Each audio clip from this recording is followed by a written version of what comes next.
নবী করিম সাল্লাল্লাহু আলাইহি সাল্লাম বলেছেন, লাইলাতুল কদর আমি পেয়েছি, কপালে কাদামাটি ছিল, বৃষ্টি হচ্ছিল, তার মানে ওই রাতে বৃষ্টি হতে পারে, ওই রাতে বৃষ্টি হতে পারে। লাইলাতুল কদরের আলামত রাতের বেলা বৃষ্টি হতে পারে।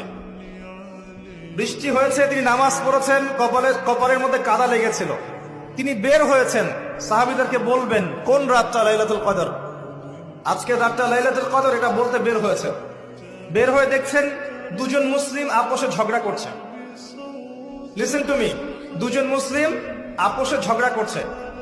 আমরা বলি না যে মুসলিমদের মাঝে ইখতিলাফ গুলো রহমত, আমরা বলি না? দুজন মুসলিম আপোষে ঝগড়া করছে। এই কাজটার কারণে আল্লাহ রাব্বুল আলামিন নবী সাল্লাল্লাহু আলাইহি ওয়াসাল্লামের হৃদয় থেকে এই কথাটাকে তুলে নিলেন। তিনি আর বললেন না এক্স্যাক্টলি কোন রাতে লাইলাতুল কদর ছিল, তিনি বলতেই বেরিয়েছিলেন যে কোন রাতে লাইলাতুল কদর ছিল।